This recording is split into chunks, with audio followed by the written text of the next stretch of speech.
Long ago in an ancient kingdom there ruled a king. He was kind-hearted and generous, but not very wise. Therefore, he was always on the lookout for clever and intelligent people, hoping that they would strengthen his kingdom, ensure the well-being of his people, and help him outsmart his enemies.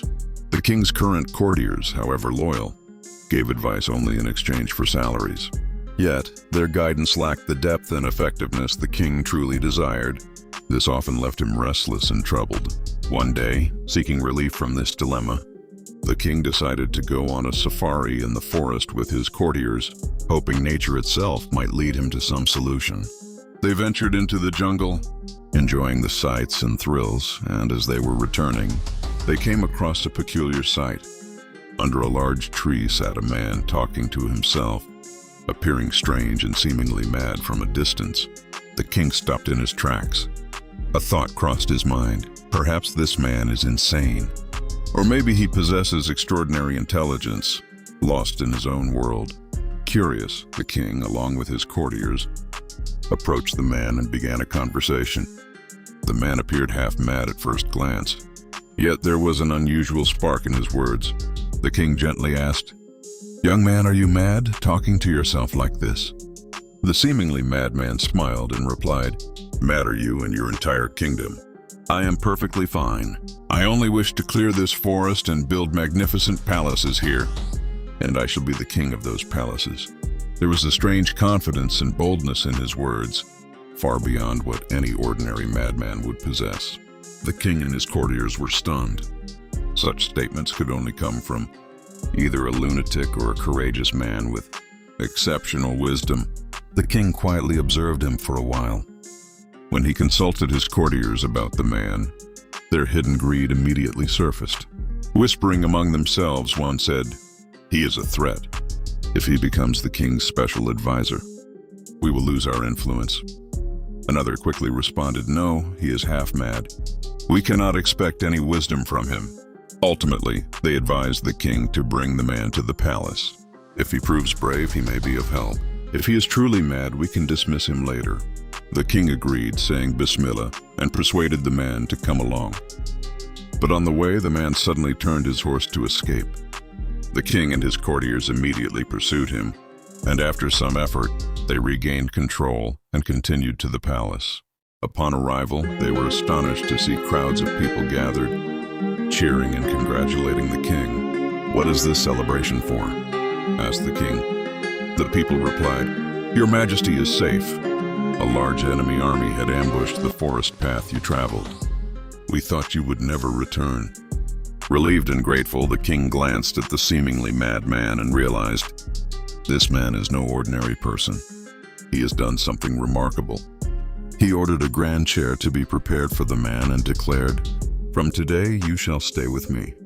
The courtiers, already envious, protested, "He is mad. What if he harms you? We, the wise ones, should be by your side." But the king with firmness said, "This man is wiser than all of you. He protected us from a dangerous enemy silently. This is the mark of true intelligence." The man smiled and took his seat with pride. Yet within the palace, a new tension arose.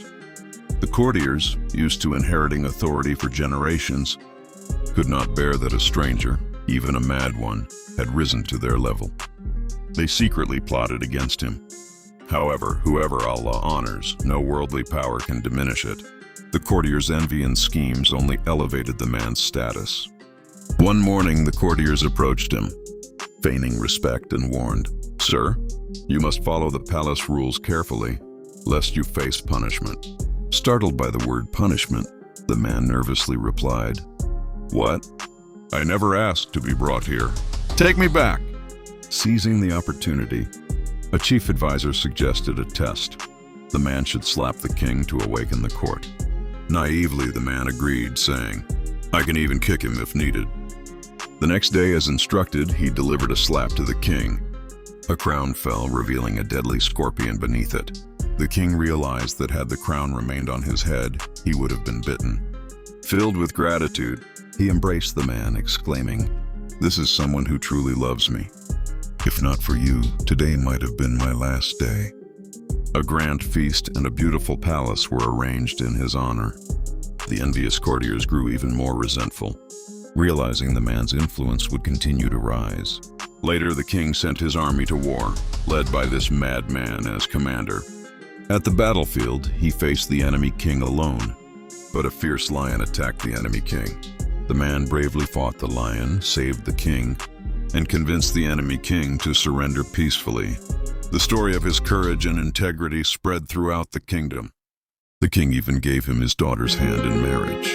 The courtiers, now fearful of losing everything, conspired further, but an experienced elder advisor reminded them, Allah grants every person a unique rank, status, and quality.